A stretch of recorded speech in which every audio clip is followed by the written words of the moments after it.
everyone, and welcome to the Postmodern Art Podcast, the podcast dedicated to giving artists who are wowing the world over the platform they deserve. I am your host, Nathan Ragland, and as we are inching ever so closer to the witching hour of Halloween, I think it is about time I unveil the best guests I have saved up for this spooky month. And well, for this one, why don't you get in line, or in fact, have a seat. Make sure you keep all hands and feet inside the vehicle during the duration of this conversation and enjoy a fun, fantastic time at Indigo Park with today's guest. Today's guest is Mason, better known as UniqueGeese, an indie game developer and content creator who had the world screaming at the amusement park for a different reason with the smash hit indie horror game Indigo Park. Mason is someone that I have been itching to get on this podcast, especially with just how fun and creative Indigo Park is and what it potentially could be. And also thanks to some incredible connections with former guests on the podcast, giving them opportunities to do some incredible stuff. And I felt like it was a matter of time, especially for Halloween, to have him on the podcast. And I think you guys are going to absolutely love the conversation I have before you. If you enjoy our guest, please make sure you support him with the links down in the description below, especially the Steam links for Indigo Park, more than anything else. If you enjoy the podcast, please make sure you like, share, subscribe, or follow whatever audio streaming platform you prefer. Leave 5 stars wherever you can. You know, I see that stuff. You know, it genuinely warms my heart. And while you're at it, why don't you also check out the merch shop or even check out our Discord server. Now, who shall we help out today when it comes to Halloween? Well, how about a indie animation creator that just unveiled the pilot for their incredibly unique concept that I think you guys are going to absolutely love. If you guys have not checked it out yet, you need to check out the animatic pilot for the Three Tomes. This is a fun and incredible concept that features former guest of the podcast, Lakira Porter, as the lead voice for it. And even with that aside, it's such a great, incredible, fun concept that involves witches, vampires, magic books, and romance. Ooh. I'll have the link to the pilot in the description below, but sincerely, if you can take the time to go watch it, it's an absolute blast, and I sincerely hope that these guys get the chance to do so much more. But now, without further ado, please enjoy the Postmodern Art Podcast. How's it going? Good. How are you doing today? Doing pretty good. Thank you so much for taking the time to do this, by the way. No problem at all. Absolutely. Hold on, let me get my camera on. Take your time. How do I look? Oh my god. I did give you the heads up. Yeah, I was expecting like a vampire or something. No, okay, so I'm gonna be 100 with you. I'm gonna level with you, like absolutely. I am mad. All right, I went to Spirit Halloween today to get this costume that I was gonna get for it or whatnot. But the thing was, I wanted to look for something that was a little bit more Indigo Park based. I was looking for either a raccoon mask or a conductor's outfit, and they had neither. That's crazy. So I'm like, I mean, this is vaguely. I mean, art, I guess. That's what I was gonna say. I'm going with the fact that this is the Postmodern Art Podcast, so I'm just art for Halloween. Right. I like you said, but you didn't expect me to go all out like this. I was expecting like stereotypical like zombie or like little devil outfit or something. Look, I would go a little bit. I have gone lax in previous years, but for example, last year I had Maxwell Adams on the podcast for the Halloween episodes, and I painted my face as a clown for that one. So I see. So you gotta go all out. All right, Mason. Before we really do get going, I must ask the icebreaker question of the podcast, if I may. Of course. Let's say you get to go to a deserted island on your own accords. It's just you alone with your thoughts. You get to kick back, relax, breathe, get to really enjoy yourself for a little bit. With accommodations. I shouldn't say deserted island, more like a personal B&B paradise away in society for a little bit. You know. Sure. To make sure you don't go completely insane on this island, you can bring one piece of media or one piece of art with you to help with whatever kind of headspace you want on this island. If given this opportunity, what would that one piece be? I am bringing every episode of The Big Bang Theory so that I can go crazy watching Sheldon Cooper and Raj Koothrappali go on their crazy antics. Okay, we need to address this now. This was something I was going to bring up during the episode stuff, but we need to address this now. What is your obsession with The Big Bang Theory? It's one of those shows that, like, it's just so stupid and not entertaining at all, but at the same time, it's got like funny moments in it. Right. So it's a great, like, put it on your second monitor and don't pay attention to it, and it's just noise going in and out of your ears. So I watched during chapter 1, I think I watched through that like 1.5 times just on the second monitor, because it's just empty, pointless content that I find entertaining and keeps me focused on stuff that I'm doing. I mean, you know what? Using it more or less as background noise is one thing, but having it on the island as the only thing to keep you possibly entertained, aside from the usual amenities and the fact that, it's an island or whatnot, I respect that. I respect that more than anything else. Hey, if I'm on an island, I'm not trying to consume media. If anything, I'm trying to get ready to create it. That, you know what? Valid. In my head, I'm taking in the environment. I'm going to be doing stuff that is at a beach. And if anything, I would prefer to have like a notebook or like a little sketch pad or something just to like jot down ideas and get stuff moving. Instead of, turning on a TV show or consuming one specific piece of art whenever, for a rare opportunity, I've got a beautiful environment around me. You know what? Again, more than anything else, I respect that at the end of the day. But regardless, the entirety of The Big Bang Theory, that is your answer. You're locking that in. Yeah. Yeah. Then if that's the case, I cannot think of a better way to start the Postmodern Art Podcast, the special Halloween episode of the Postmodern Art Podcast, as you can see by my outside of the normal attire, ladies and gentlemen, for watching the video. It is lovely. I think this is a Bob Ross, so you can thank him for that. Yes. Yeah, I do recognize the pretty little trees. Yeah, and I'm just a happy little accident in the middle. Anyways, feel free to like, share, subscribe, or follow whatever audio streaming platform you prefer. You would look fantastic in the merch that we have at the merch shop, fourthwall.com. Link to that is in the description below. And follow us on Blue Sky, Instagram, TikTok, and most social media platforms at PostmodArtPod for future updates and guest announcements, including today's guest. He is an indie game developer and content creator who has had the world screaming at an amusement park for a different reason with the smash hit indie horror game Indigo Park. Welcome to the podcast, Mason, aka UniqueGeese. Hey, how's it going? Hi, how are you? Hi, how are you? How you doing today, Mason? I'm doing pretty well. Been a little bit busy, but excited to take a little break and get to hang out and chat with you. Well, I appreciate you taking the time out of that busy schedule, obviously making the next installment of the fantastic game that we've talked about, just right there, Indigo Park. I cannot tell you how much of an honor and a pleasure it is for you to take time out of your day to sit down and chat about the development of that, as well as like what even got you to this point in the first place. Like it's genuinely a really cool journey seeing what you've been able to do, and I can't wait to divulge into that and then some.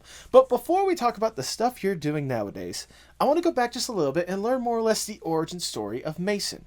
What got you interested in arts and video games and such in the first place? Good question. I was really big into video games when I was younger. I remember my first proper video game was Pokemon Leaf Green, the Game Boy Advance. So that kind of set me up for getting lost in these worlds. I think there was one moment when I was little and I was holding a Game Boy Advance cartridge, and I was talking to my mom about it. And she said something to the effect of like, yeah, that whole world and adventure and what you love is there on that tiny little microchip, which for now is like even bigger than what we have now. And something about being able to create something so beautiful that people can interact with in such a tiny space or now in a computer is just absolutely insane to me. Right. So I think a bit of that is kind of where it comes from. And then I've also just had an appreciation for art.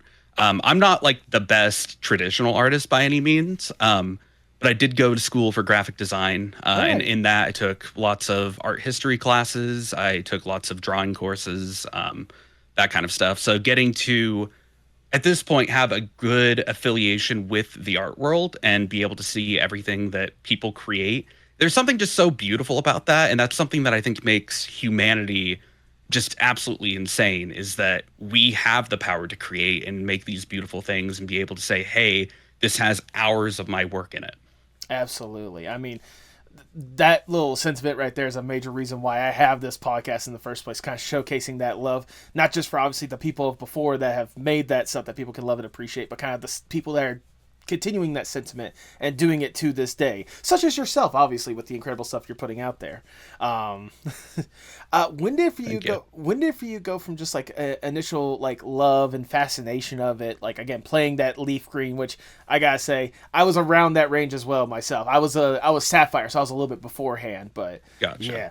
But regardless, well, start off as obviously like a love and affiliation for it to a passion and wanting to make it your career. Like, when did you want to fully dedicate yourself to the arts? I think I have a hard time calling myself like an artist to the effect that I appreciate a lot of artists. Right.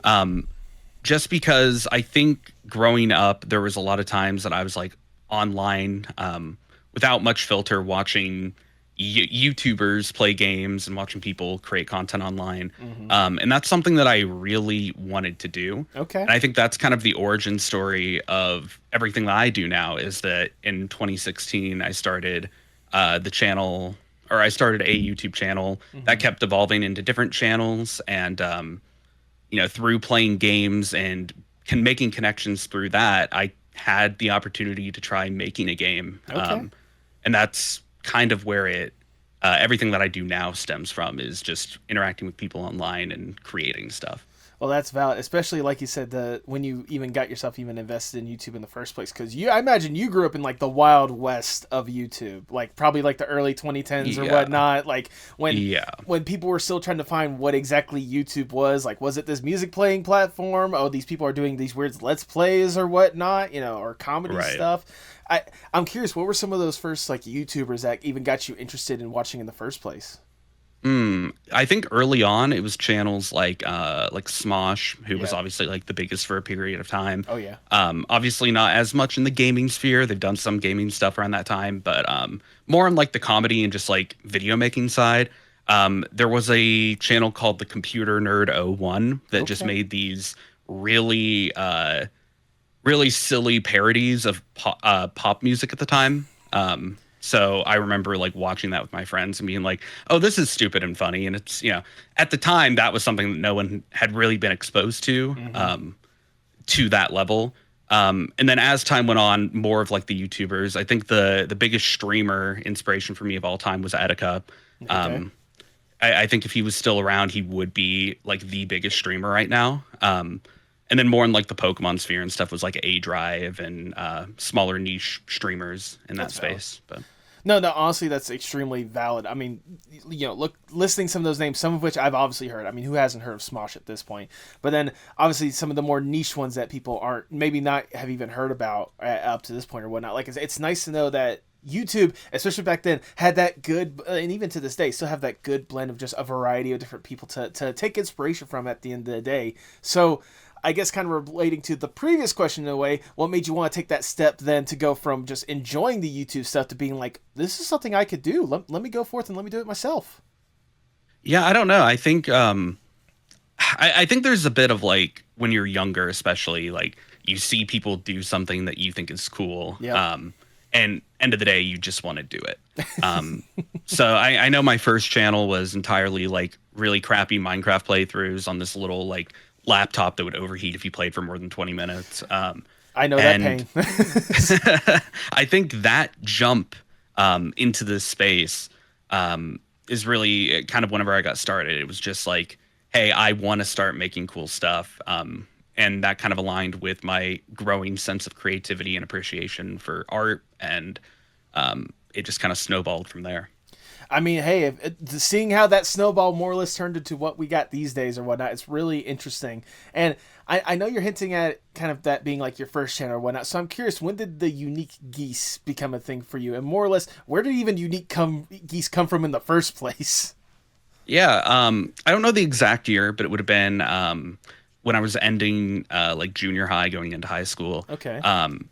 Around that time, I was kind of saying like, yeah, I don't really want to do content anymore. I went through the experience of having this previous channel and telling people at school about it, and it not being like a bullying thing, but like people jokingly calling me by the online name and stuff. Right. And I knew that going into high school, I definitely wanted to play like on the varsity football team and stuff, and I didn't want it to be a deal where it's like, oh, I'm running out onto the field and I hear people yelling like my online name. Right. But I still had the desire to like make stuff online.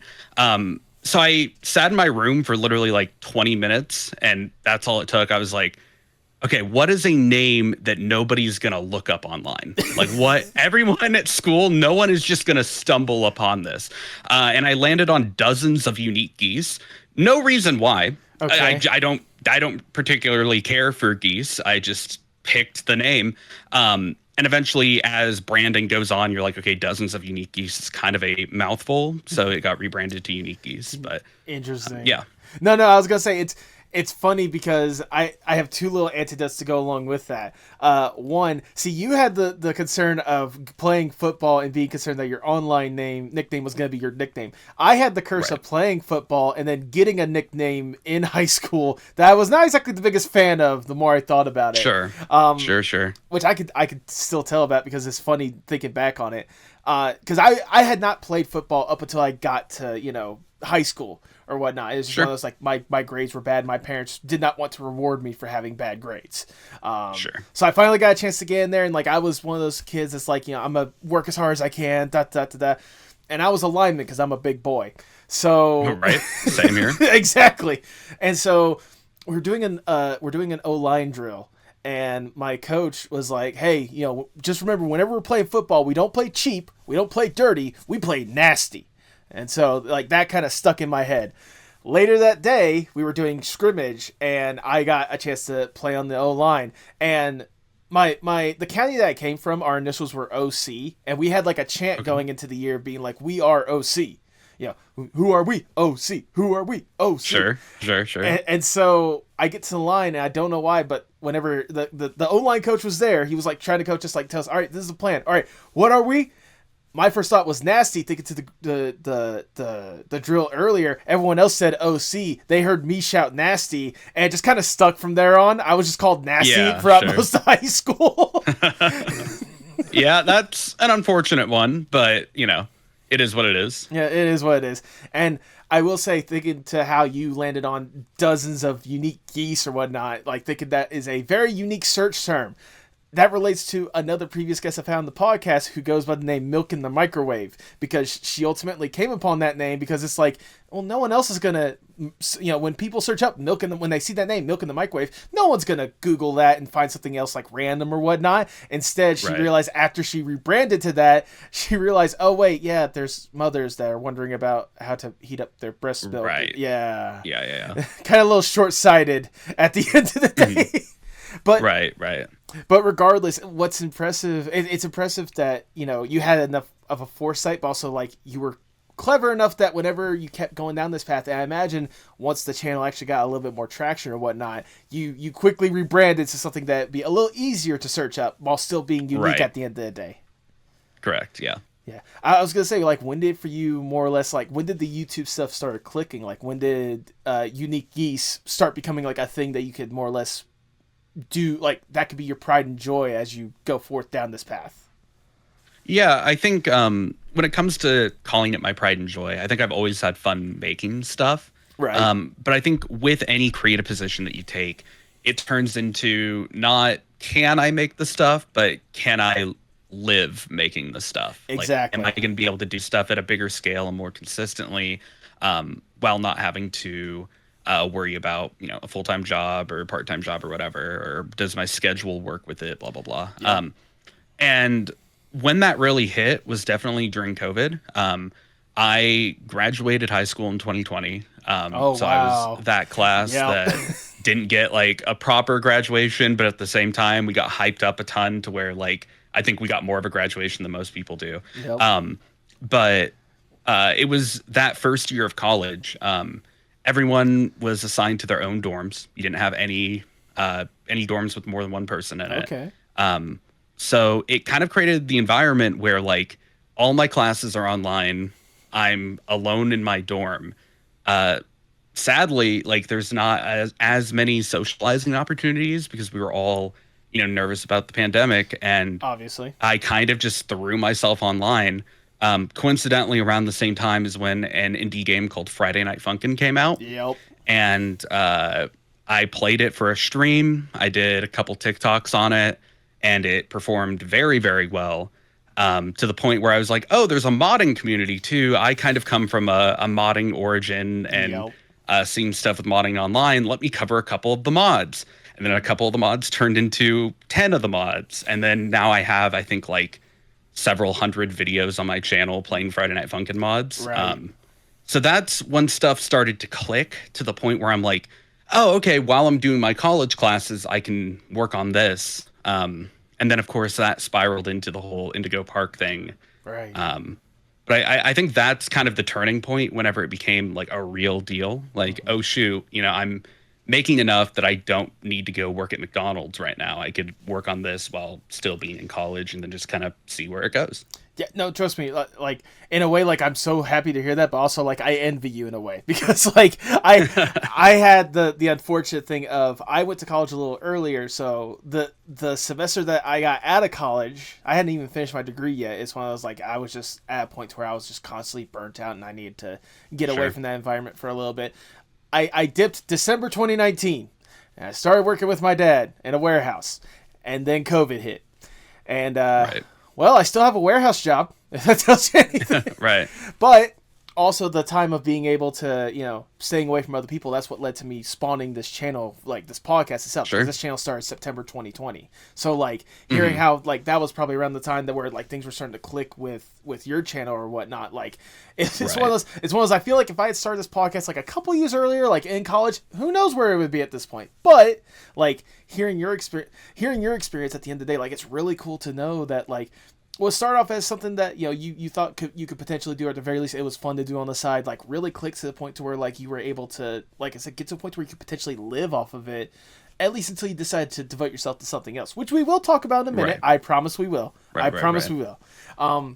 I will also say I couldn't help but chuckle a little bit because you had said about Friday Night Funkin', you had familiarized yourself with the modding community a little bit. I just remember as I was doing my research seeing that the oldest video you have available on your channel is the fact of you modding in Sans from Undertale into Smash Brothers Brawl and such.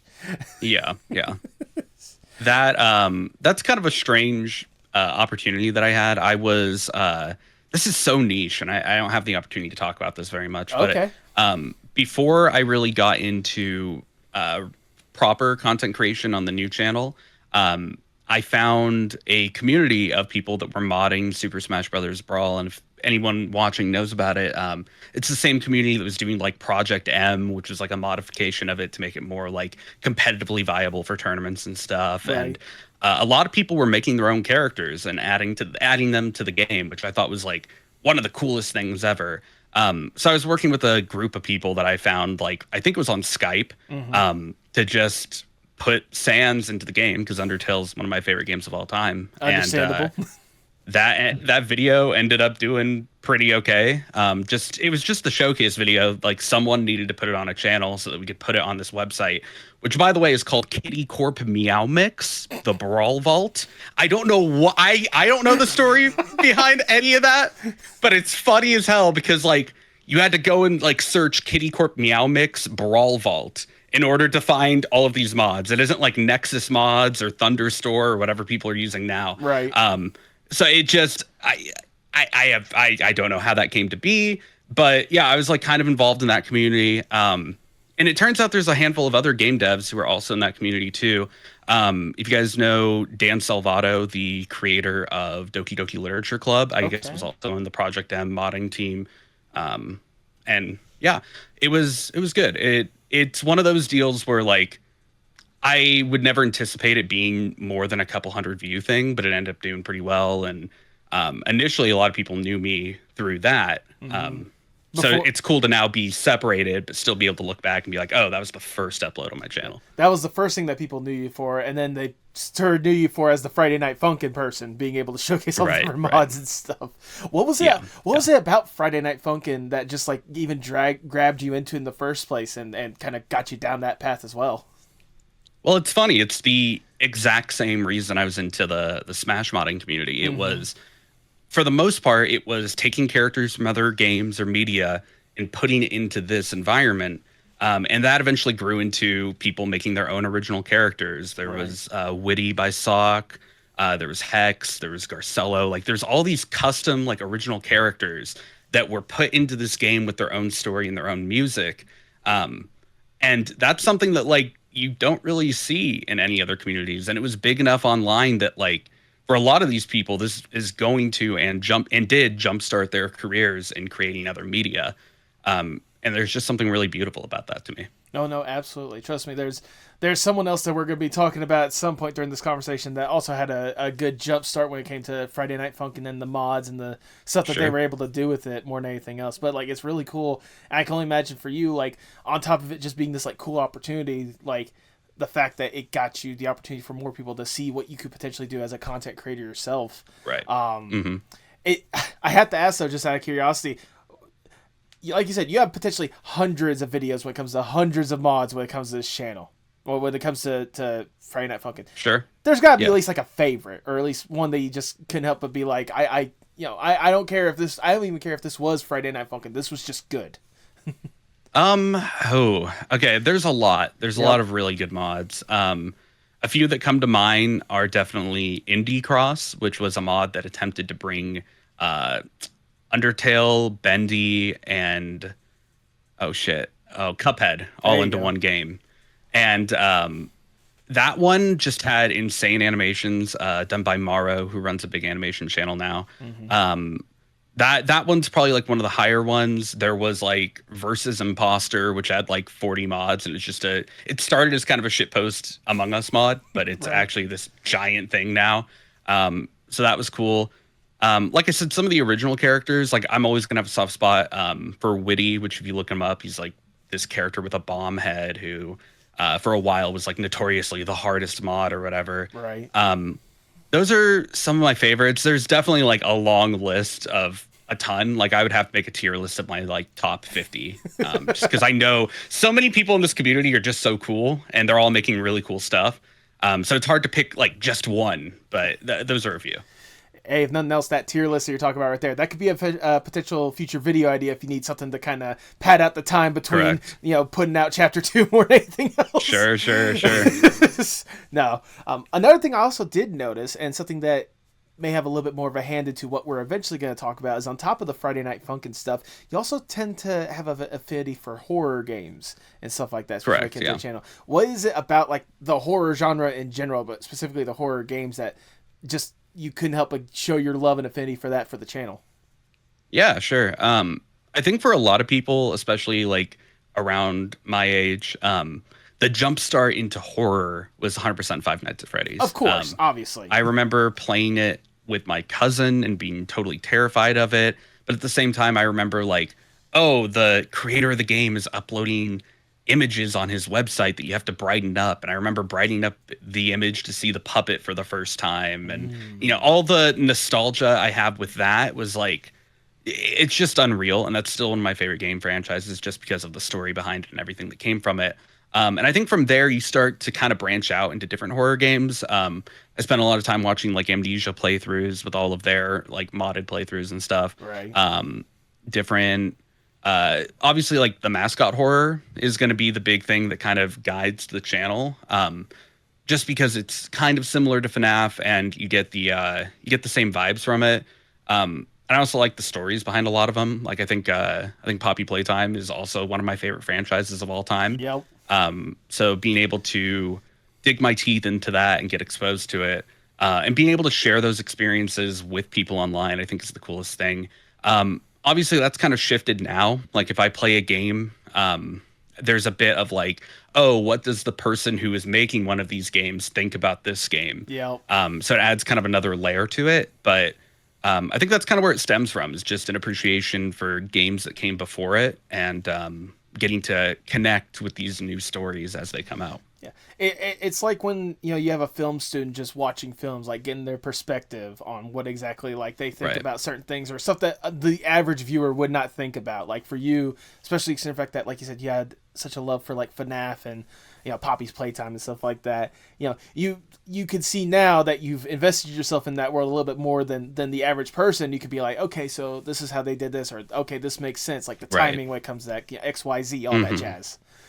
Correct. Which, by the way, I couldn't help but chuckle a little bit when you said that Poppy Playtimes was one of your favorite, because I remember a recent post that you made of Fortnite teasing Poppy potentially being in Fortnite. Yep. You just straight up being like, unironically, you love it. Yeah, no. Fortnite is one of those games that, like, for a while I was ironically into. Right. When it was like at its peak, I downloaded it. I played a couple matches. I'm like, oh, the whole building system isn't for me. Then they added the no build mode, the zero build mode, and I'm like, okay, wait, this is actually kind of fun.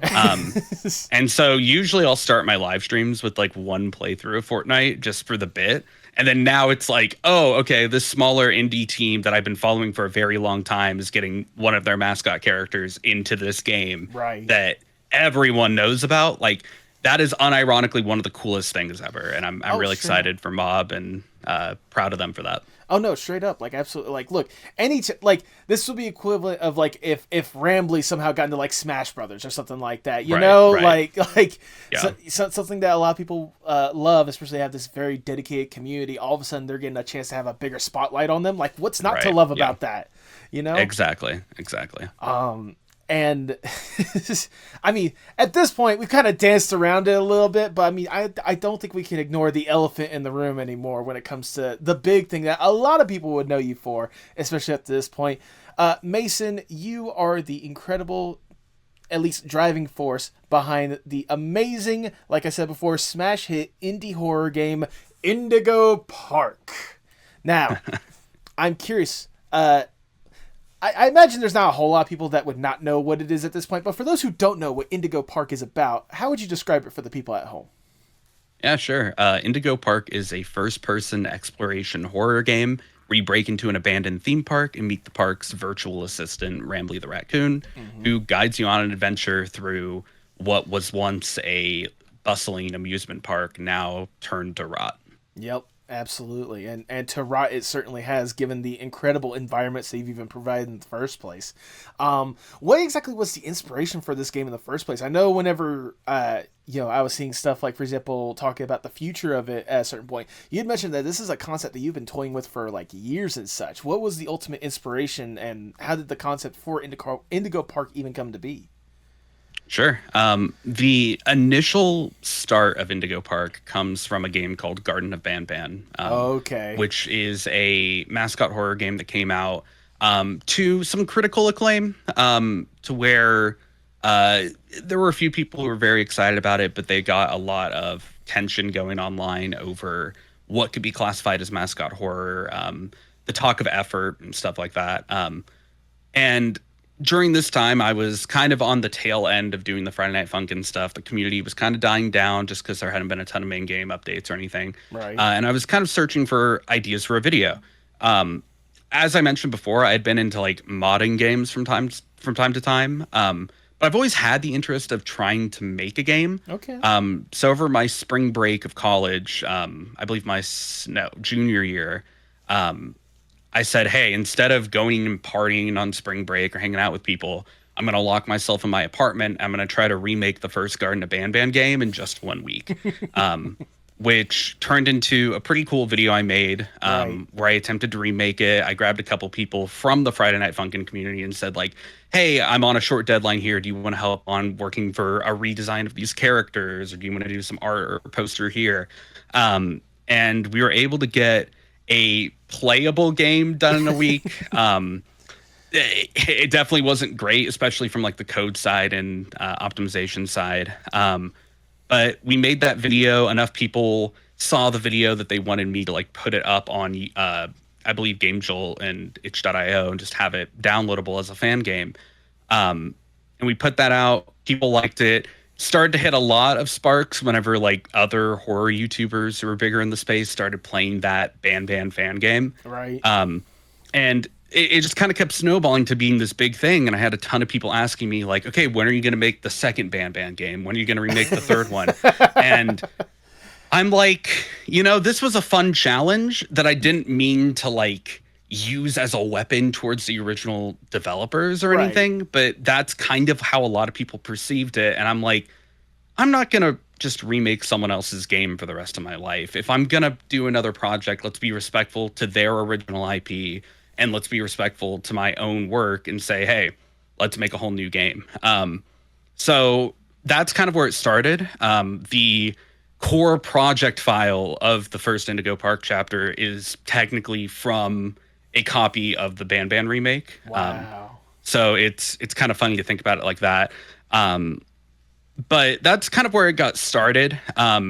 Obviously, like I'm also pretty big into theme parks and the artistry of that. I'm not like a huge like Disney and cartoon nerd. Like I don't know a ton about the cartoons and stuff. I know enough and I know like my favorites, but it really the artistry of like going to a theme park and seeing all of like the custom architecture and all of these like cool signs and that kind of stuff. That's what I'm really into. So when it became like, what's the environment for this new horror game that we want to make? Theme park felt like a no-brainer. I'm also a fan of like the Portal series, and a big part of Portal is having GLaDOS in 1 and then Wheatley in 2 kind of guide you through this facility. Mm-hmm. And the idea that we're parroting other big theme parks which come from major corporations, it made a lot of sense to say, hey, there's a character guiding you through this theme park. And the idea just kind of kept booming from there.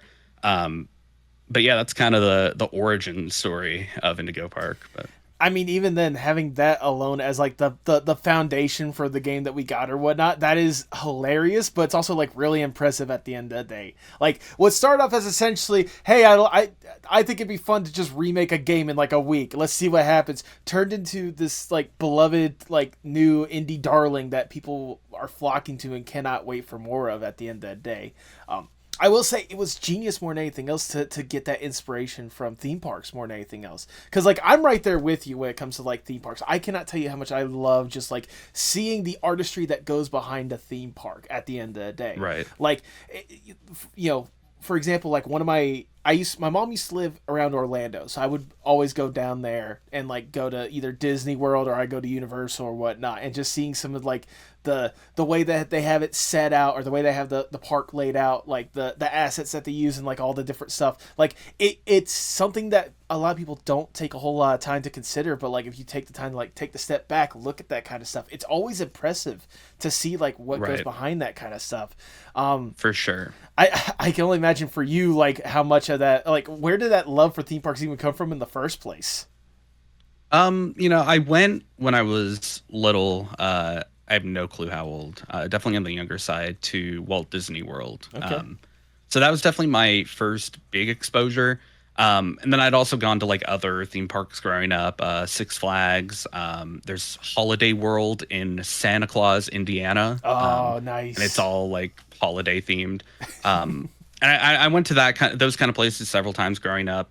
And I think, something that I think everyone who goes to Disney, especially when you're younger or like you go as a parent or whatever, they do a great job of making it feel like you're away from reality. Yeah. And something about that's really captivating to me. Like the attention to detail, especially not as much anymore, but like, especially back then, like stuff like, oh, if you're flying in, they'll just take your bag to your hotel room. And then they have a shuttle from the airport to your hotel that you just hop on. Like, something about that being an enclosed experience, like really like sparked something in my brain. And like, I don't know, I think there's just something really beautiful to that, to the effort that they put in, to making it feel like you're there for a magical stay, for lack of better terms.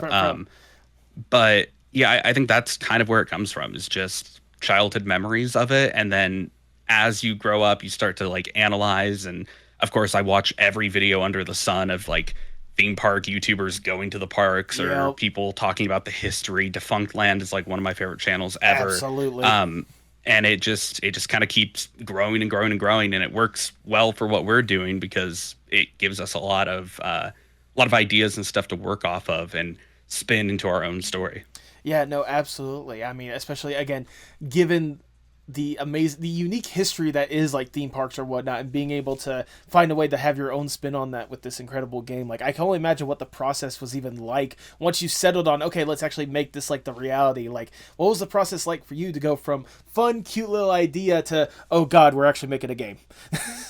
I think the cool thing about it being a horror game and also being inspired by real life theme parks is that we get the pleasure of designing these theme parks and these worlds and these characters how they would exist in this theoretical world Yeah. before everything went to shit. So it's like it's really neat because like I think the best example is for the trailers for chapter 2 we released an animated short presented in like a home video format. And in that you get to see the world building of like, oh, this is a show that was being played on this TV channel like around this time period. And being able to create that and then say, okay, this is how it is here. How is it in the rules of our horror environment? And something about that's really neat. And it goes the same for, the theme park environments as well. It's like, okay, so this is where this shop would be. This is where this ride would be. Why don't we build the block out of what it would be real and then think, okay, how would this fall apart and destroy it? Right.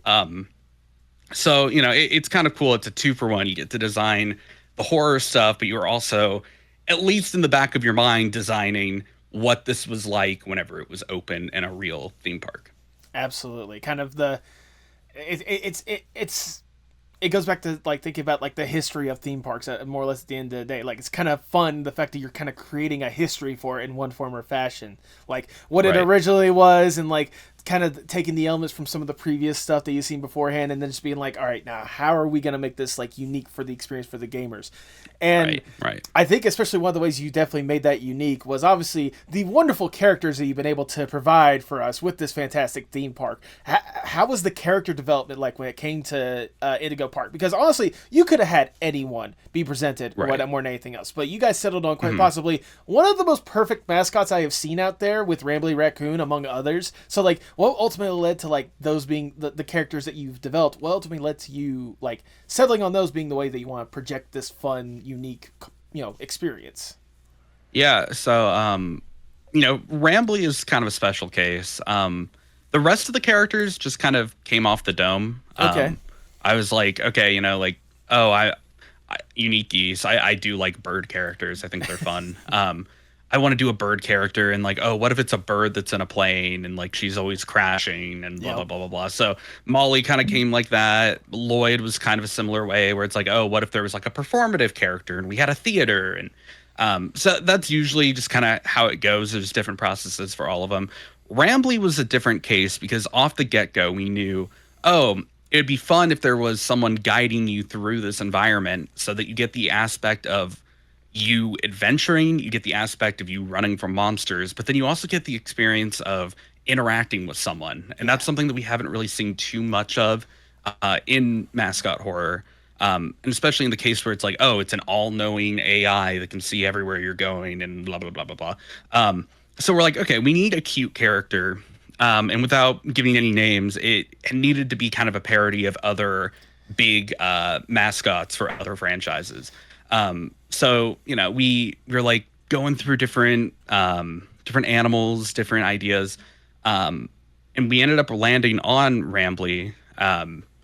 And initially, and I kind of go into this, I did like a little art book for the campaign that we did for the Kickstarter. And we go into it about, originally, we weren't sure how Rambley was going to act. At one point, he was going to be like a sheriff, and he was going to be kind of like the rule taker and be like, hey, you can't go there kind of character. Wow. Okay. At one point, he was going to be like a little magician guy, and he's going to be like teleporting from screen to screen and be like, wow, look at this magical doorway that's opening right now. Woo, that kind of thing. And we ended up landing on Rambley because he's a little more universal in uniform, and he can be applied to different situations. Like, obviously, like, the whole train idea kind of came down later in development, but the fact that you can put a train hat on him Yep. and that's enough to be like, oh my god, like, he likes trains, that's adorable. And we anticipate being able to use Rambley in different situations and be able to grow him as a character. And I think the fact that he, at first look, is pretty flat generic as far as his personality. It's just like, hey, I love Indigo Park. I want to show you the best time possible. I think it leaves a lot for how we're going to take his story in the future and let you see different sides of him and how he grows as a character in his own right. Oh yeah, absolutely. I mean, even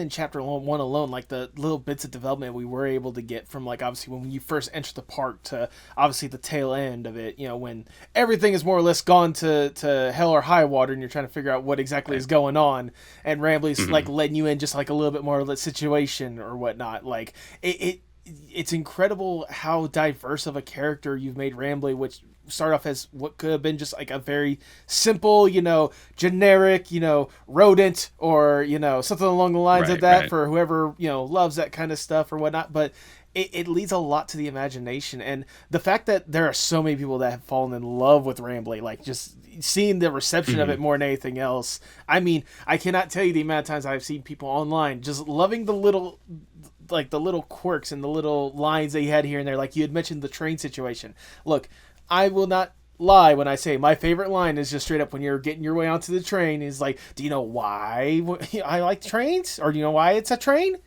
Because I like trains. Right. Just and that simple response. Exactly. And I think the beauty of Rambley as a character definitely comes from the co-writers that I brought on to help development. There's Wrecked, Tom, who runs his own channel and is an amazing person.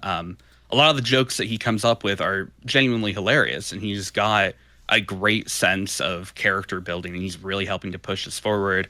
And then the other one is Jake Neutron, who did a lot of the initial 2D animation and helped finalize his 2D design in the game, but also kind of gives a nice outlook as far as how he's observed art and observed like even real life artificial intelligence development.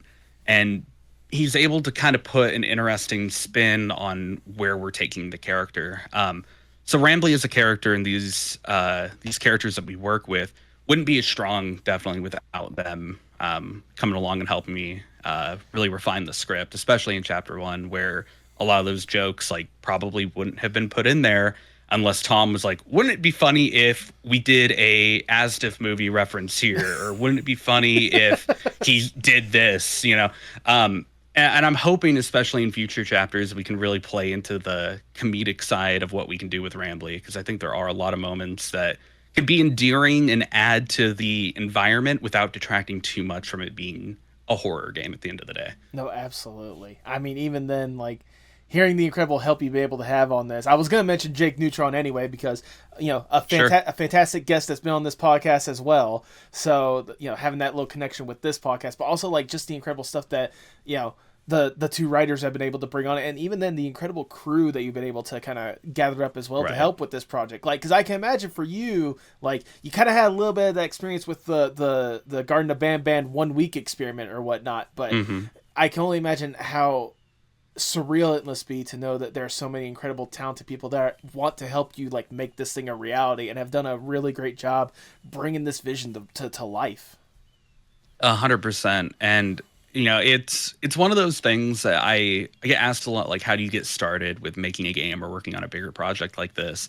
And I think end of the day, the connections that we make are kind of the root of what we're able to do. A lot of the people that I work with, and I think I did the math on it at one point, I think it was like a little over 75% of the people that worked on chapter 1 I met through Friday Night Funkin. They were making music or modding the game or something, or making content around it. Both Tom and Jake came from that background as well, making Friday Night Funkin content. And it's one of those deals, like, you got to look at it as like a butterfly effect. Like, okay, if I had never played Friday Night Funkin on that stream that one time, I would have never met these people, I would have never had the channel do well, and I would have never been able to bring them on to work on these projects. And of course, like, I think everyone we've brought on, I've been able to meet through some other connection. but it's just so cool that I get to work with such awesome people who are so clearly very, very talented. It's incredible how a community can come together and help create incredible stuff at the end of the day. Wow. Insane. Right. Mm-hmm. Yeah. And obviously, again, what we were able to present was, like I said, at least chapter 1 of Indigo Park, which, even though for a lot of people may seem very short for a mascot horror experience or whatnot, the amount of people that showed a lot of love to it, the amount of people that made videos on it more than anything else, but the incredible reception, like, it has to blow your mind just seeing that, again, this little fun concept that you wanted to develop, again, spawning from a Garden of Band 1 week remake more than anything else, spawned into this incredible, like, dedicated phenomenon on the internet. Like, it's gotta be wild more than anything else, seeing the love and dedication Indigo Park has gotten. Oh, 100%. It's still unreal to me. It's like one of those deals, like, you work on a little project more for yourself and more for, like, the sake of saying that you did it. Right. And then it just kind of blows up and spirals, and, like, suddenly I'm at a convention with my own little, like, booth, and I see a cosplayer in a full fursuit walking up dressed up as my characters, and it's just like, it's like, how did we get to this point? Like, I grew up in the middle of nowhere, man. I was supposed to go, like, work a marketing job. What the hell is going on here?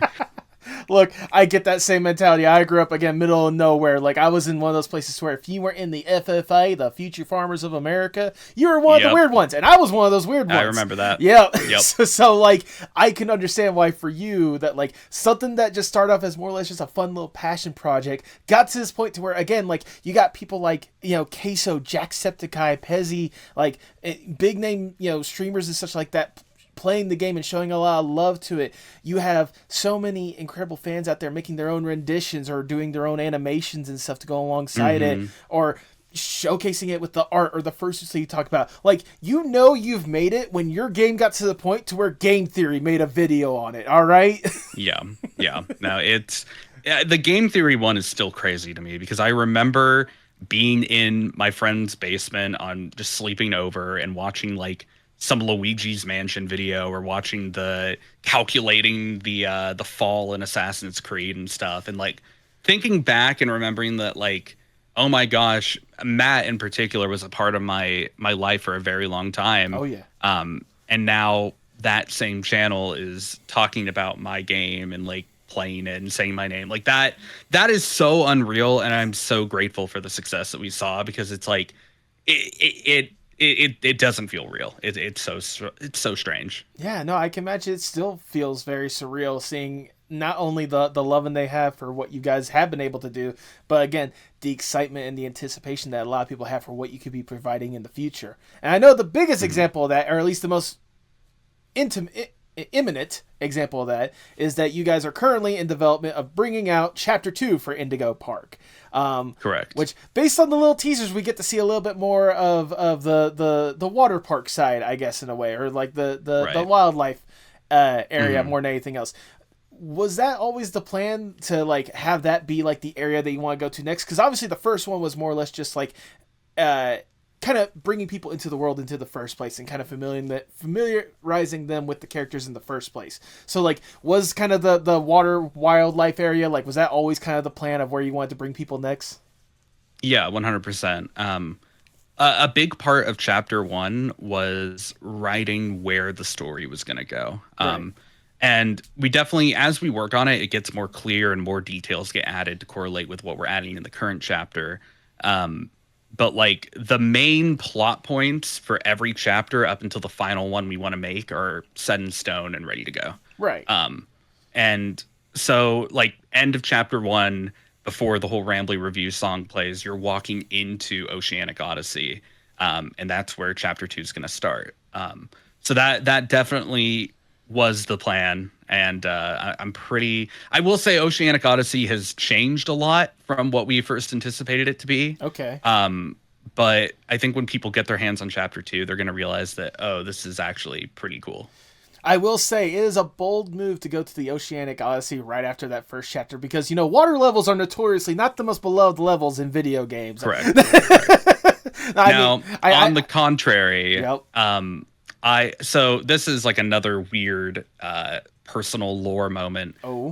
But somewhere in between working on like the modding scene and trying Pokemon and Minecraft YouTube videos, I saw a bit of success analyzing what I would call just like phobia subreddits. I know this is really niche, but for a while, the r/submerged animatronic and r/submechanophobia were two like massively trending things online, especially on TikTok and stuff. Okay. And I found that millions of people have a fear or at least get creeped out by things bigger than them, especially man-made, being in water, or oh, what is down there in the depths. So for me, it's less about the mechanics of a water level and more a love letter to that community. Right. Finley as a character already kind of serves as our nod to that community, being a sea serpent. And one of the most notorious images you'll find is of a sea serpent animatronic. So in my head, it's like, okay, you know, we're pulling from stuff that I know people like and have a fascination with and they find scary. The next thing has to be submechanophobia, and that's been the biggest thing for me, is pushing references to real life stuff that has been found underwater or has gotten wet and has been rotting away. Okay. And I'm excited for people to see it. So I'm not as worried. Definitely the whole water level suck ass kind of thing is in my head, but I think we've done a pretty good job so far creating water environments that aren't necessarily annoying to play. Right. No. I was mainly joking because I figured it wasn't like you were going to walk into Oceanic Adventure and be like, Right, like it's wasn't going to be anything like that. No. But, Yeah. but the fact that you like are dedicating, like the fact that you put so much thought into it with something like that, the whole entire, you know, submerging, you know, things bigger than them or anything else. It also leads me to ask, because I didn't realize I should have asked this a little bit sooner, how much research have you put into like developing this game more than anything else? Because something even as simple as that, you know, like you said, it's a deep cut for some people. So it's like how much thought and care have you truly put into, you know, subtle details like that or bigger concepts like that when it comes to Indigo Park? Yeah. I mean, I think I mentioned it before, but like especially before we were working on the game, had spent ungodly hours watching YouTube videos where people explain like the history of attractions at a park or the artistry of how something works in a theme park. So a lot of that knowledge is already kind of in my head, just from loving it and being obsessed with it. So whenever it comes up like, oh, what should we do for this level? It's like, oh, well, actually, there's a hidden area in this theme park that we could totally just replicate. And then we could take ideas from this theme park over here. And like, so a lot of the research kind of comes from my own knowledge of being very interested in the topic already. But there is also a lot when it comes to getting specific references. So like, especially if it's a closed down attraction, trying to find any photos and seeing how something would have operated back when it was open, or if we're like, oh man, we need to figure out what do like specific ride signs look like at a theme park, like little details like that. I've definitely taken a couple trips to theme parks since we've released chapter 1. Oh yeah. Just to kind of analyze and figure stuff out. And like, obviously everyone's like, oh, you just wanted to go to a theme park, bro. But like, no, if you ask any of the people I was with, I was sitting there with my phone out the entire time, taking photos of like little, like, oh my gosh, this rock structure here is next to this trash can perfectly, and taking a photo of that, like just stupid stuff. But like, I think generally my own research comes from stuff that I'm fascinated in. And then on top of that, trying my best to expose myself to real world environments that would be experiencing similar situations. Yeah, and for the people out there that are doubting otherwise, it's called research. Do your research, people. Like, yes, I may have also enjoyed going on the roller coasters like 20 different times, but that's aside from the point.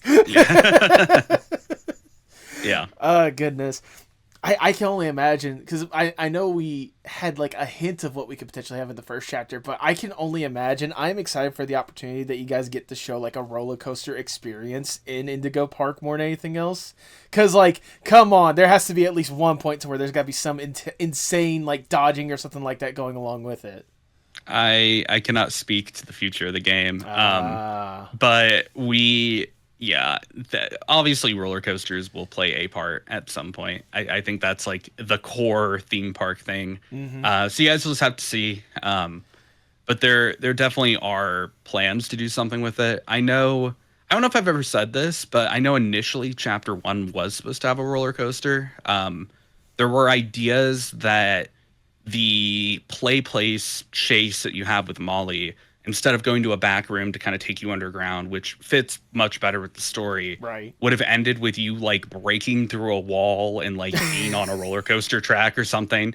And the ideas were like foggy, but I know that was like one of the first ideas. So like it's in our brains when we're writing this stuff. Like we need to have a roller coaster. You guys just have to wait and see when we take it there. But Yeah. No, and look, like people can laugh at the possibility of like, oh, you have to break through a wall in order to get to a roller coaster. Like, look, to be honest, I could believe it. Did you see the forearm that you gave the characters? That guy is like yoked. Bro's ripped. Like, bro is ripped to Bro's the ripped. gills. Like he could smack. He could. I don't know why he's running away from the animatronics. He could just snap the necks of Molly McCall if he really wanted to. Right. No, like. I know that for you, at least at the time that we are recording this, you are deep into development of trying to get Chapter 2 out there. Because I know, Right. I have established this a million times over. I think I could probably have said it, probably could not have said it regardless because you've obviously seen it. There's a lot of people there anticipated and excited for you to see Chapter 2 in one form or another. When you do get the chance to finally drop Chapter 2, what should people expect? Really, it should just. My biggest thing is expect what we did in chapter one to look bad. Is my thing. Oh, okay. I look at chapter one and it's like the environments in that are just so bad. Like I will be remaking chapter one eventually, and I hope that people can appreciate that we definitely spent a lot of time redoing stuff that we already made for chapter one. Whenever you do a chapter-based game like this, is like, oh, you lay the groundwork with the first chapter, then you just take over the core assets and start building the second. A lot of the first-person character that we created for chapter one had to be like completely recoded because a lot of the code was like tied into other things in the chapter, and right. a lot of it just wasn't done efficiently. So I genuinely think chapter two so far has been so much better. I think the environments are just, and I mean, if you go and look at the trailer we put out, like the environments are just a step up from anything that's in chapter one. Oh, absolutely. And I think I genuinely think like chapter two is just so much better on the technical and like visual side for sure. When it comes to like specific things to expect content wise, you expect a lot more of Rambley's ramblings. There are a lot more dialogue that he has. Expect definitely some cooler moments when it comes to what you get to see and the environments that you go through. And expect just a good time getting to see how the characters develop and see what starts to come from them. Obviously, we mentioned kind of like water areas and kind of like aquarium, animal conservation kind of areas. But there is multiple sections in this game, and a few that people have not seen yet. So I'm very excited for people to start seeing that in like future trailers and eventually when we drop the game. So yeah. I can go ahead and say, at least for me, because I was at MomoCon earlier this year, and I got to see at one of the panels kind of a little sneak peek of what people should expect from the water level Mornay from Chapter 2. And I will say, for the people that are out there, you guys are not ready, because even just like the little taste, the little animations or interactions or whatnot, like it's whatever you expected from that first game amped up to a completely different level. It is that impressive more than anything else. For sure. I will also say I would love to see how much more immersive that environment is going to be even in the first place. And I think one of the ways actually kind of leads to a question from a good friend of mine that I wanted to make sure I shout out on this podcast. Shout out to Pow Pow Panda, who is a huge fan of yours and Indigo Park. Like, awesome. I remember whenever I went to MomoCon, he had sent me a message being like, "Hey, Indigo Park is going to be there." As soon as he sent that, I knew where your booth was, so I went over and I took a photo of me at the booth. and then you also happened to be close by as well. So I took the photo the photo that I took with you with Rambley with the on the bag or whatnot. I made sure to send that to him as well. For sure, that's awesome. But shout out. Tell him I said hi. Oh no, well, he's probably gonna be watching this episode, so you can say hi to him right now. Hello. Hello, I see you. But the question from him is, obviously, as we kind of mentioned previously in the podcast as well, the OG fans of yours will remember how much you like Friday Night Funkin'. So, given kind of the little hint of mini games that we did get in the first chapter with the little side scroller, will we be getting more of those mini games into chapter 2, and would one of them be potentially a rhythm game similar to Friday Night Funkin'? You know, we've thrown around that idea a little bit. Okay. I think, without spoiling too much, I think I've kind of soft confirmed it. The idea of arcade machines that are playable will continue. Okay. In chapter 2 and on. So I'm excited for that. We've had some ideas on how we can kind of shake it up and make it a little different from chapter 1. But as far as the rhythm game and particularly Friday Night Funkin', it's not something that we have planned right now, but I have joked about, like, oh my gosh, I should bug the devs and let them let them license out the Friday Night Funkin' logo or something so that we could put it on an arcade machine or something, just as like a tribute to where we came from. Right. I don't know if that's something we would ever even attempt to do, or it's something that we could do. But yeah, I know we've also joked about, like, oh, what if there was like a rhythm game segment here, or what if there was like something to do with rhythm games here? So it's in the cards. It's not something that's like currently planned on paper, but that'd be sick. Or, you know, Friday Night Funkin' could just put Rambley in the game down. Yeah, I mean, that could be a possibility. I mean, you joke about that, but also, like, it's not like, you know, rhythm games like that weren't an obscure thing in arcades. I mean, Dance Dance Revolution was a craze for a reason. Right. So having like some Rambley version of that in the park would make sense. I'm just saying, you know? Yeah, we have had ideas. We've looked at other rhythm games and tried to figure out, like, okay, what could we do here? Again, it's not something on paper that we have done. Okay. But end of the day, like, I talk so much about how Friday Night Funkin' shaped this entire game and the people that I work with. So any opportunity we could have to pay tribute to it, I would jump at the opportunity. So absolutely. But even thinking not just with what you have in the immediate future with chapter 2, but even past that to the entirety of the series or whatnot, like, I can only imagine how excited you guys yeah, wow, words come back to me, Jesus. I can only charge your guards. No, I can only imagine how excited you guys are to actually tell this story to its fullest and get it out there. So, for not just chapter 2, but beyond, what should people and what should the fans expect from Indigo Park? I think just I think the best way to put it is an expansion on what you've seen, and definitely a more of a story than you probably expect.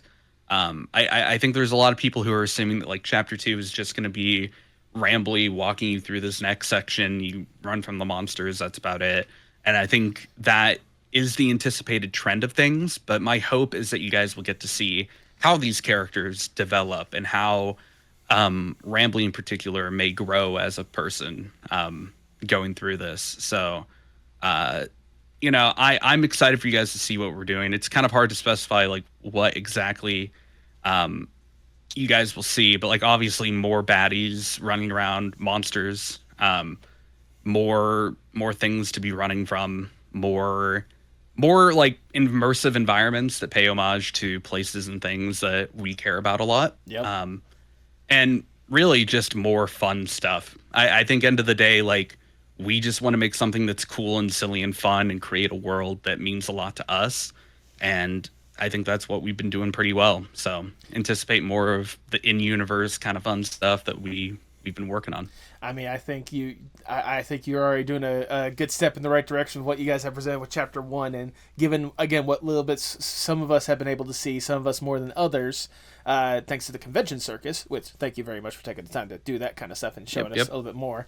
I think what we have next for what you guys are going to be able to present, I think every single person, if they're not already excited, they should be hyped. They should be excited to the nines, because it is going to be something special. I mean, even just taking a step back and thinking about, like, the fact that you're here at this point, the fact that, you know, what started off as someone that grew up playing Pokemon Leaf Green and watching game theory videos with his buddy or whatnot, to the point where you are right now putting this incredible concept out that people are, again, a million times ecstatic about and cannot wait to see what's going to be next. Thinking about your journey as a whole, does it amaze you more or less how far you've been able to develop as a content creator and as an artist? Yeah, no, I think it's, again, like, it's one of those deals where you look at what you're making and you're like, oh my God, I put that together. Yeah. Like, how did that happen?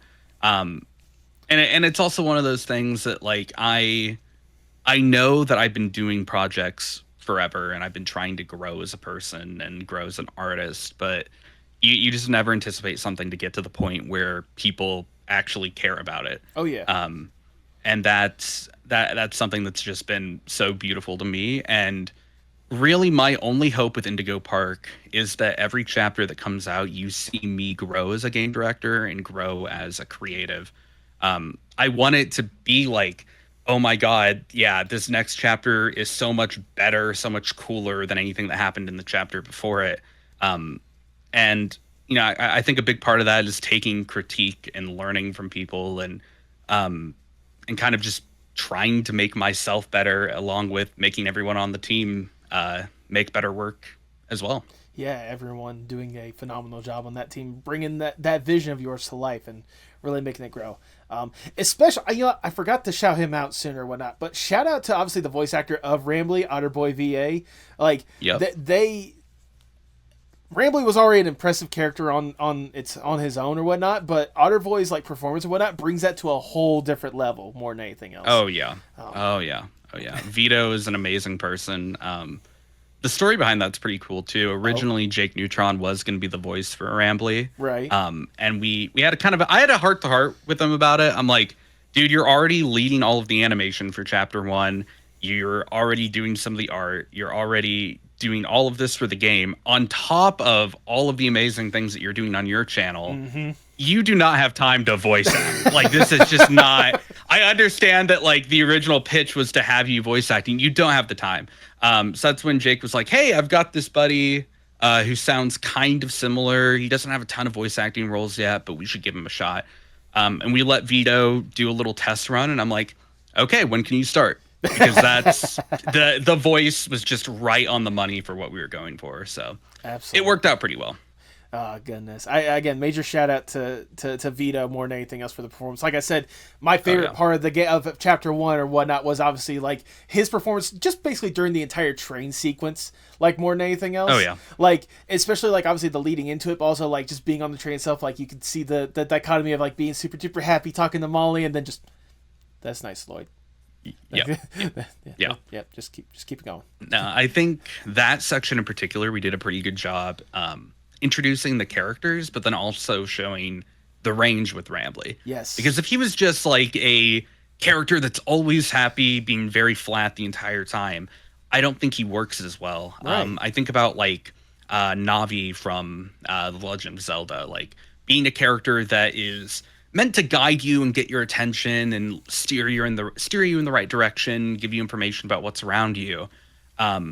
If they have just a flat dialogue the entire time, there's nothing to them. So I think it was really important to us early on to show the range of Rambley as a character and show that, like, hey, he's got more than just being generic robot who was talking to you. Yeah, and absolutely. I think we did a pretty good job of that. Oh, I think he did a phenomenal job, and then some. It leaves me interested to see kind of the interaction that he's going to have with the other characters that we may or may not be soon interacting with when it comes to, right, our adventures in the park. I mean, for all we know, like Chapter 2 and 3 and onwards or whatnot, we're just going to have a fun experience inside an amusement park, Right. Like, just by yourself. Like, there's no need to worry about any sort of animatronics or whatever weird hybrid beast can potentially hunt us down. That's not going to happen. Right. They're there to help us, right?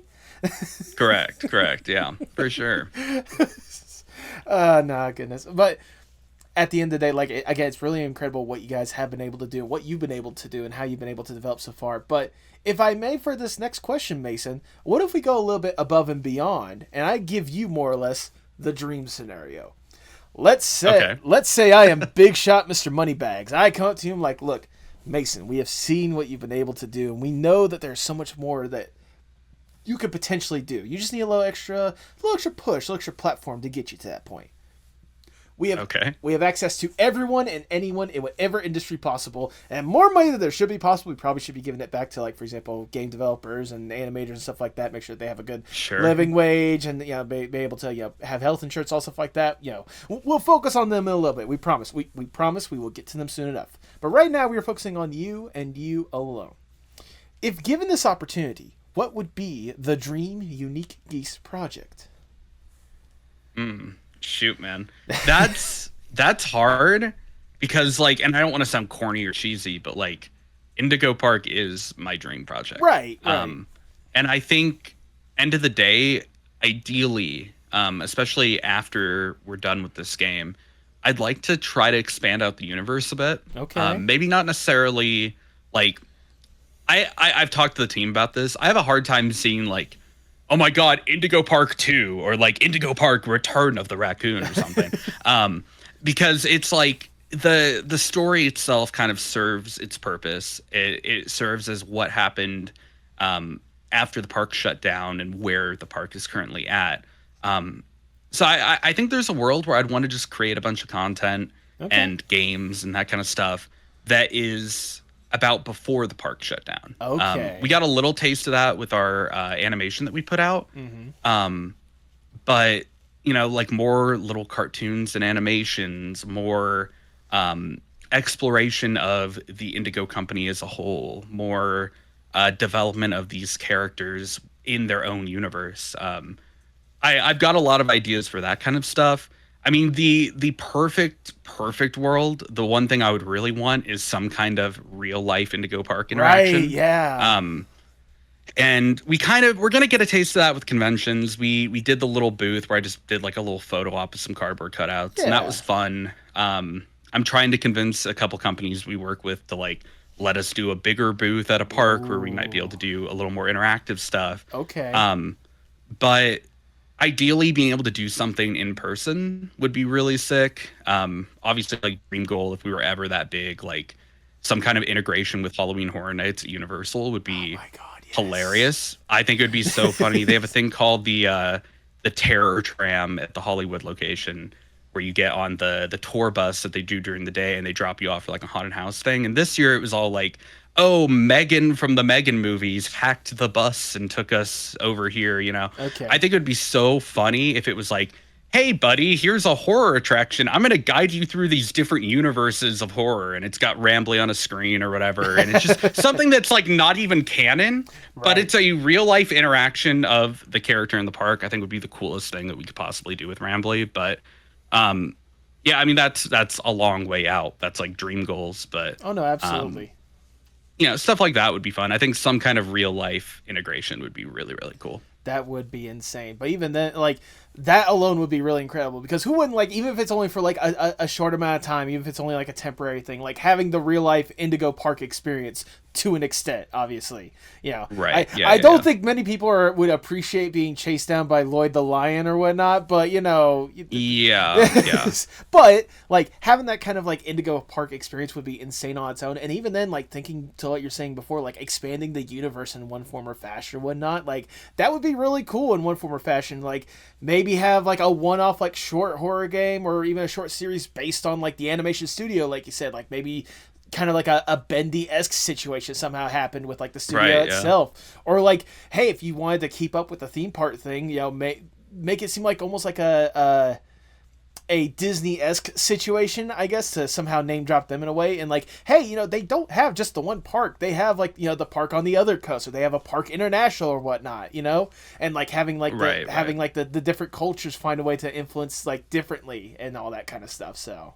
It's for sure. And we have those ideas. There's quite a bit of lore that, like, hopefully will be revealed as people play the game. But I think creating content around the company as a whole and around, like, different media that they were creating themselves, like, canonically, the little arcade mini game that you play in Chapter 1 is something that the Indigo Company made to help advertise their cartoons and the park. So it's not far-fetched to say, like, oh, what if there's a Rambley 3D platformer? And then us with too much free time just say like, hey, let's make a rambly 3D platformer, you know, like that kind of stuff. I think would be fun to expand on and grow. Yeah, absolutely. Although I'm not gonna lie, my brain went to the worst place scenario because you said Rambley 3D platformer. I'm thinking, oh god, did you guys make your own version of Bubsy 3D? Like, please don't tell me you guys did that. Bubsy, baby. Hey, the new Bubsy game looks pretty okay. The new Bubsy game looks absolutely incredible. I specifically am talking about 3D. You know why? Yeah. But sadly, we have to get down from that dream scenario. We have to get back to reality. I say as I dressed up as a oil painting of Bob Ross, and right. And I'll ask the ever so generic question: where do you hope to see yourself, say, 5 to 10 years from now? 5 to 10 years. I hope this game is done. Yeah, that's I hope we have the chapters out. That's my only goal. I try to think generally short term. I think there's a lot of. It's easy to get wrapped up in like, oh, what if this happens, and the potential of what could happen in the future. Of course. But you know, like the game, we're looking at a significant amount of time between each chapter. I think that's pretty obvious. I'd like the next chapter's dev time to be a little bit shorter because we've had a lot preoccupied in chapter 2's development. But you know, it's going to take time. So hopefully in under 10 years, the whole game is out. I'm going to pray. Check on me if it isn't. But you know, I think just being able to make more cool stuff would be great. I definitely have like let up on the content creation as far as like streaming and stuff. Since we've been working on chapter 2, and I think that's partially just because I feel like there's a lot of eyes on us, and I feel kind of guilty just streaming out of nowhere. But I would like to get going with that again. I think it'd be fun if we had the budget to work on the game and do this, like to bring on an editor full time to be like editing videos while I'm working on the game and then streaming in my free time or whatever. But I definitely more of the content creation stuff. I think Indigo will probably be a big part of my life for a while, but I'm sure we'll have some other project that pops up that I'll be like, oh man, I need to work on this, and it's not Indigo related at all. But yeah, we'll see. No telling what the future will hold. No telling whatsoever. But I mean, at the very least, hey, the fact that you're getting the chance to even work on this in the first place is a good testament. 100%. And if working on this is and completing it, I should emphasize, is what you get a chance to do within the next 5 to 10 years, like that's what else could you ask for, you know? Exactly. That's all I really want. Aside from obviously the standards of making sure you have a roof over your head, food in your belly, all that kind of stuff. But that's, that comes later. That's part of it. But yeah. Yeah, that comes later. That's the least of our concerns. Also, I just thought about this, and I meant to ask this sooner as well. I am very forgetful today. Given what you have been able to put out when it comes to Indigo Park, is there like your own personal favorite part or your own personal favorite element of it that you love and cherish about what you've been able to put out there or what you've been able to work on? I think in the more broad sense, the characters. Okay. I think like the characters will always take the forefront for this game because it's a story about how we react to situations that we're put in and who we are as people and who these characters are as characters. And I think that'll become more apparent in the later chapters of the game. But definitely like their development is the favorite aspect and part of it. But as far as like direct parts, I'm kind of a fan of that Main Street area in chapter 1. Yeah. I think it's definitely like the least optimized and kind of the most buggy looking. And I'd love to go back and redo all that because there's so many details I want to put into that. We were just like, we were literally running off of whatever was in my bank account while I was finishing college. So I don't know, but yeah, I would love to go back and redo that because I think that area running around and going into the shops and being able to like see the theater and see the exit where you came from with the gift shop, I think that's really, really cool. Absolutely. But of course, obviously in that situation, you were running off of a shoestring budget, a couple of college kids that didn't really know what they were doing, and young Sheldon, which is very understandable. Damn right. Oh, dude, don't get me started on Young Sheldon. That show. I disliked that show for a while, but then it got good. And I'm like, oh, man. Yo, if you know the ending, you know the ending, y'all. I won't spoil it, but go watch Young Sheldon. Look, I I partially bring up because I have another friend of mine that just absolutely despises that show, and I love to poke at her about it because of how much she hates that show. So hearing hearing that Indigo Park, like a major part of it was obviously having that, like, being a way for you to kind of decompress while you were working on the show or whatnot. I just couldn't help but laugh. Yeah, no, it's one of those things where I can recognize as a concept both of the shows are just stupid. Yep. But again, it's like filler background noise, and like, oh yeah, these characters are funny, and like both of the shows have pretty good endings, and I don't know, it's fun to just have. I need to get on that. I've been watching old, like, Disney channel, not old, but like Disney Channel shows from when I was younger, Right. Instead of Young Sheldon this time around. So like, I'm almost done with Sweet Life of Zack and Cody, getting ready for Sweet Life on deck. Yeah. Wizards of Waverly Place is done. There you go. I got a lot on the docket, so that's my second monitor while I work content. But yeah, for sure. Hit me up whenever you finally get to Brandy and Mr. Whiskers. As we start to wind down the interview, I just got one last question I want to ask you, Mason. Obviously, at this point, you are deeply entrenched in art in one form or fashion. Like, you know, considering how you even got all into this field in the first place, in one form or fashion, the unique circumstances, whether it be starting off as just like the Pokemon Leaf Green and the Matt Pet videos, to really dedicating yourself to this field in a very unique time of COVID, to here you are right now, providing a good, fun experience for thousands of people out there in the world right now. How important is art, not just for you, but for the world as a whole? I think it's so crucial. And that's why, like, for me, I see the rise in, like, AI art and stuff. And I see the normalization that, oh yeah, AI is fine, just from people around me.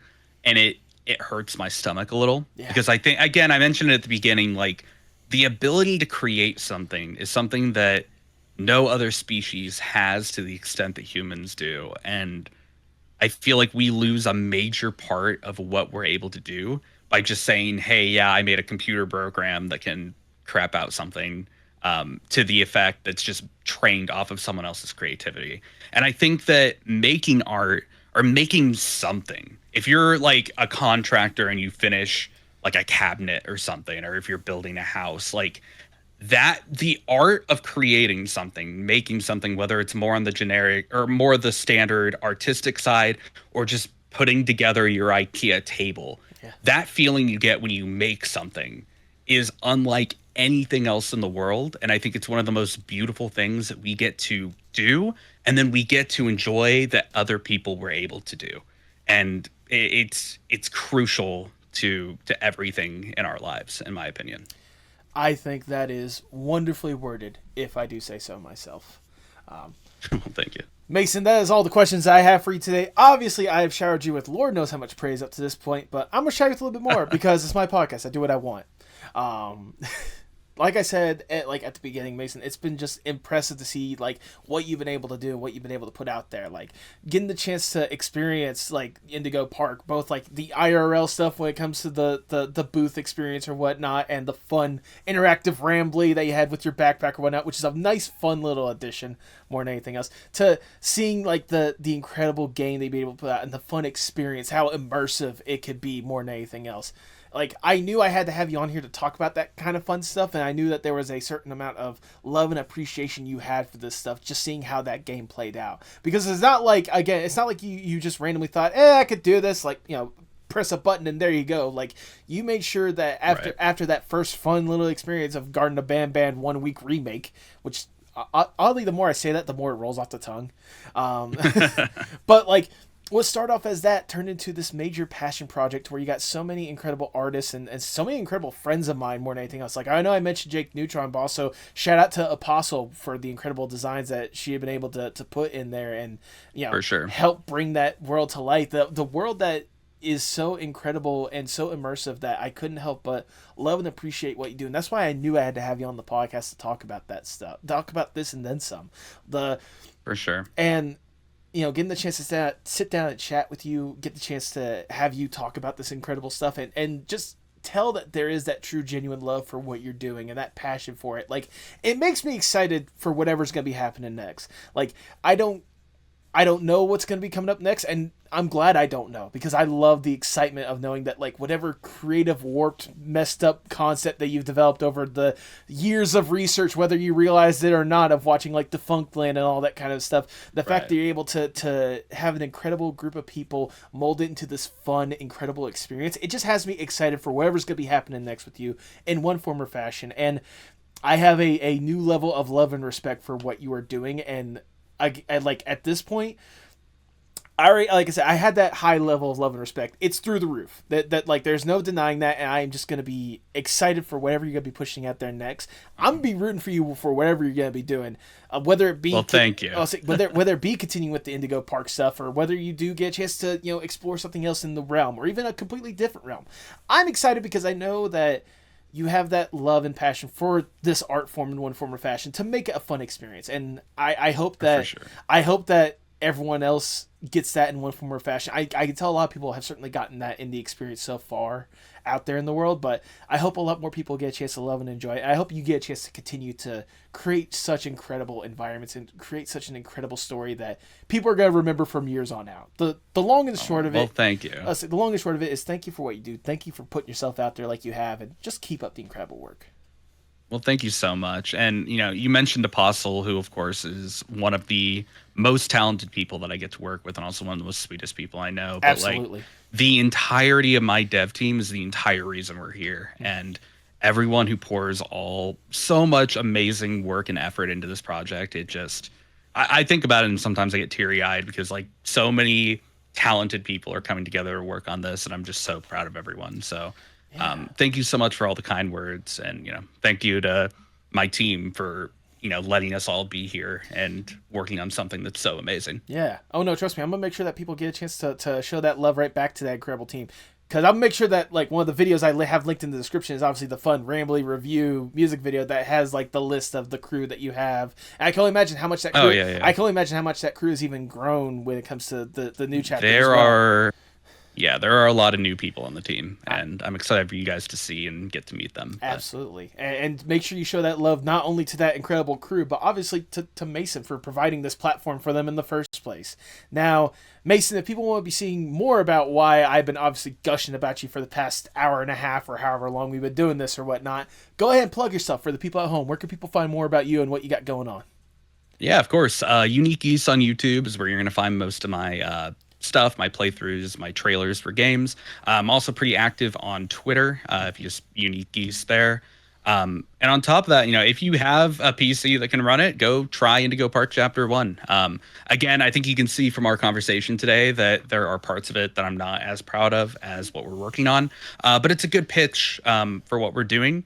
And hey, if you don't have a PC to run it, I've got a full playthrough available for free on my YouTube channel as well. And you can just watch a generic playthrough of it. There you go. And I mean, hey, if nothing else, like, again, I'm gonna have that link, the chapter 1. That's gonna be the first link in the description that people should click on and download and play if they haven't already. Because more than anything else, like, it's a good foundation and, like I said, a good step in the right direction of what there is to expect. Because if this is what you guys are doing with step 1, it makes me excited for the next, however many steps you have to go before you bring this thing to the finish line.